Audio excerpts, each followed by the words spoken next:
I'm Steve Wiggins, and this is the Groundworks Ministries podcast. Today we're reading from the book of Psalms, chapter 108. Let's focus on verses 1 through 6. O God, my heart is steadfast. I will sing and give praise, even with my glory. Awake, lute and harp. I will awaken the dawn. I will praise you, O Lord, among the peoples. I will sing praises to you among the nations. For your mercy is great above the heavens, and your truth reaches to the clouds. Be exalted, O God, above the heavens, and your glory above all the earth, that your beloved may be delivered. Save with your right hand and hear me. Now, I've traveled to Israel over a dozen times, and I always consider it a blessing to walk where Jesus walked, to wander the length and the breadth of the promised land as Abraham did. And I love to help other people understand the significance of biblical events that took place at those various places where we stop. And I really enjoy leading people in worship songs that help prepare their hearts to receive that message from God's Word. And you may find it hard to believe, but my favorite place in Israel is not Jerusalem. My favorite place is the Sea of Galilee. And I think that's because the first time I went to Israel was during a season of great personal struggle and life transition. And I had recently left the music business, at least the touring part of it, and I went wandering, right, as I wondered what God wanted for me to do with my life. And I was touring with a group of college students, and we were encouraged by the tour leader to wake up before sunrise and to seek the Lord on the bank of the Sea of Galilee, where Jesus taught and called several of his disciples in the Gospel of Luke, chapter 5. And when I opened my Bible, my chapter for that day was Psalm 57, and I was seeking the Lord as to what I was going to do with my life from that point on. Should I continue in the music business, or should I pursue some whole other career? And here is an excerpt from the chapter that I read on that day, Psalm 57, verses 7 through 11. My heart is steadfast, O God, my heart is steadfast. I will sing and give praise. Awake, my glory, awake, lute and harp. I will awaken the dawn.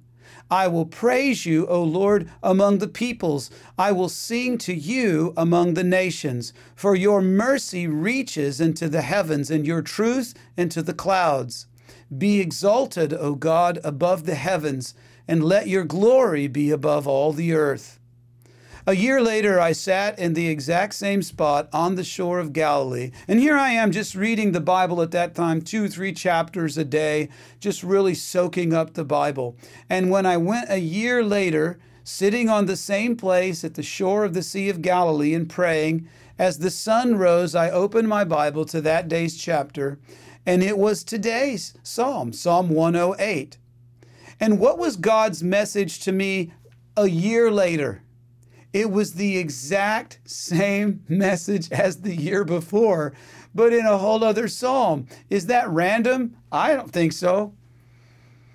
But what was God trying to say? That I should keep on pursuing the music business, perhaps? But that is not the purpose of the psalm. The purpose of both psalms was not to direct David's musical career choices, rather to direct David's life posture, how he lived. The fact that David sang is almost arbitrary to the message of his psalm. God, our only help, can be trusted. Psalm 108, verses 10 through 13. Who will bring me into the strong city? Who will lead me to Edom? Is it not you, O God, who cast us off? And you, O God, who did not go out with our armies? Give us help from trouble, for the help of man is useless. Through God we do valiantly, for it is He who shall tread down our enemies. You see, we can't live without the Lord. That is exactly the message of the psalm. And once we get that down into our hearts, well, then we should say it like a song, and we should tell the whole world of the Lord and all, not only that He has done for us, but all that he will do for them as well. That is the ministry of Groundworks Ministries, to get people into that word so that they could experience the Lord and they could testify him, that they would be his song throughout the world. I'm Steve Wiggins, and this is the Groundworks Ministries podcast. Groundworks Ministries operates entirely through financial donations from faithful people like you, and we do need your monthly support now more than ever. Donating is secure and it's easy at our website, groundworksministries.com. Another way to help is to tell people about Groundworks Ministries. You can share these podcasts with friends and family and on your social media. And of course, you can always direct folks to our website, groundworksministries.com.